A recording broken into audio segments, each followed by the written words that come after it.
Please subscribe my channel. Now, Vampire Academic, Book 4, Blood Promise.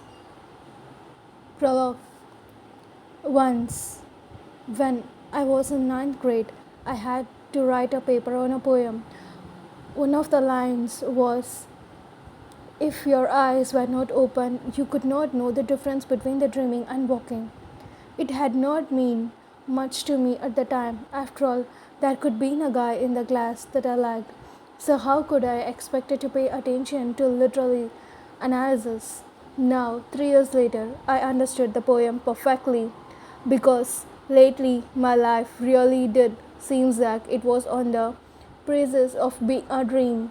There was days I thought I could wake up and discover that recent events in my life had not actually happened. Surely I must be a princess in the enchanted sleep. Any day now, this dream, no nightmare could end, and I could get my prince and happy ending. But there was no happy ending to be found, at least not in the foreseeable future. And my prince? Well, that was a long story. My prince had been turned into a vampire or strigoi to be specific.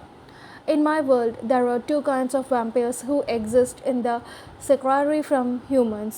The Morai, or living vampires, good vampires who yield elemental magic and don't kill when seeking the blood they need to survive. Strigoi, or undead vampires, immortal and twisted, who kill when they feed. Morai was born, Strigoi are made forcibly or by choice through evil means. Undreamed, the guy I loved, had been made a strigoi against his will. He could be turned during a battle, an epic rescue mission that I could be part of as well. Strigoi had kidnapped Morai and Dampier from school and I attended, and we could set out with the others to save them.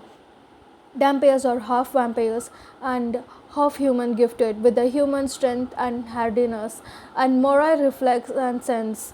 Dampiers trying to become guardians, the allied bodyguard who could protect Morai. That is what I am. That is what Dreamit had been.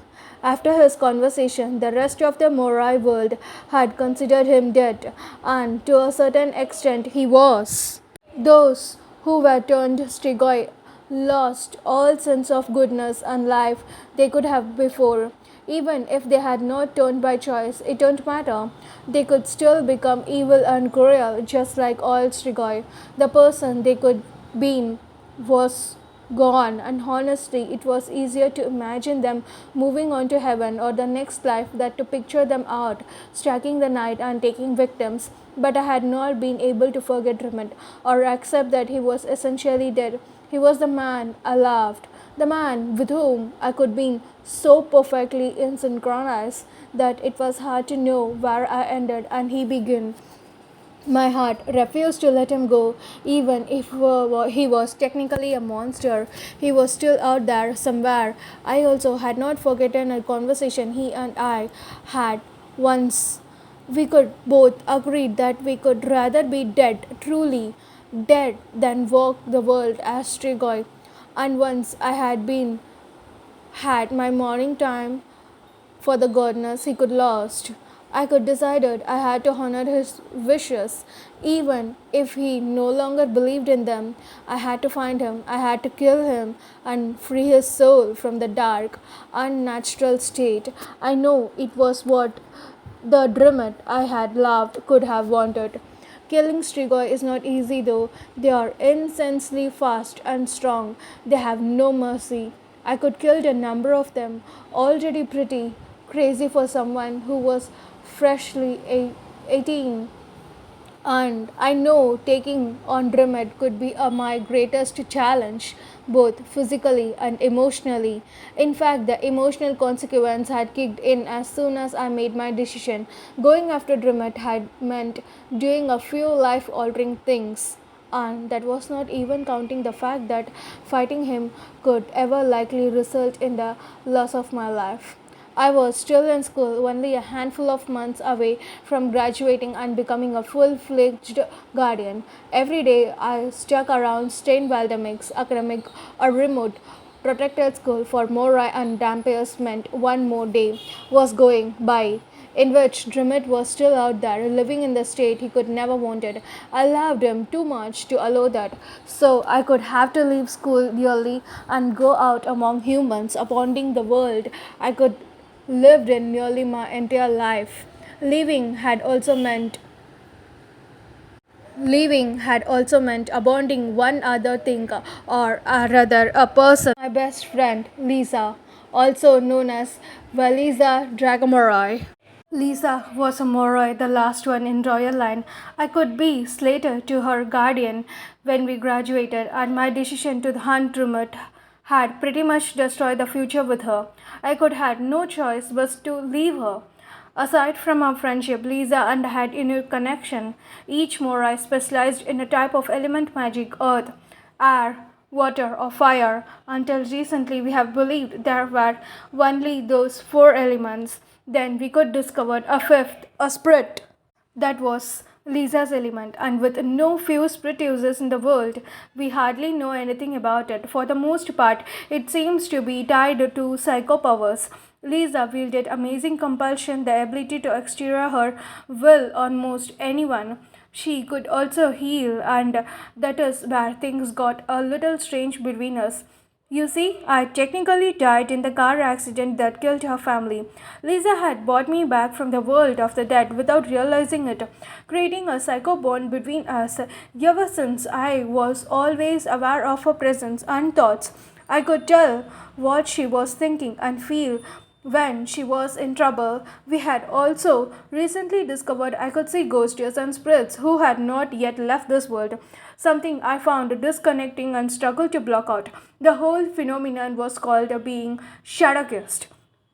Our shadow kissed bond made me the ideal choice to protect Lisa, since I could instantly know if she was in trouble. I could promise to protect her my whole life, but then Dreamit, tall, gorgeous, fiercely Dreamit had changed it all. It had been faced with that horrible choice: continue to protect Lisa or free Dreamit's soul. Choosing between them had broke my heart, leaving an ache in my chest and the tears in my eyes. My parting with Lisa had been agonizing. We have been best friends since kindergarten, and my departure was a shock for both of us. To be fair, she could never seen it coming. I could kept my romance with Jumit a secret. He was my instructor, 7 years older than me, and had been assigned to be her guardian as well. As much as he and I had tried hard to fight our attraction, knowing we had to focus on Lisa more than anything else, and that could we also get in far amount of trouble for our student teacher relationship. But being kept from Dreamit, even though I could agree to it, had caused me to build up a lot of unspoken resentment towards Lisa. I probably should have talked to her about it and explained my frustration over having my entire life planned out. I could not see fair how somehow that while Lisa was free to live and love however she wanted, I could always have to sacrifice my own happiness to ensure that she was protected. She was my best friend, though, and I could not bear the thought of upsetting her. Lisa was practically vulnerable because using spirit and had the nasty side effect of driving people insane. So I could sat on my feelings until they finally exploded, and I left the academic and her behind for good. One of the ghosts I could see Manson, a friend who had been killed by Strigoi, had told me Dremet had returned to his homeland, Siberia. Manson's soul had found peace and left this world shortly thereafter without giving me any other clues about where a Siberia Dremet might have gone. So I could have to sit out there blindly, having a world of humans and a language I don't know in order to fulfill the promise I made to myself. After a few weeks on my own, I had finally made it to St.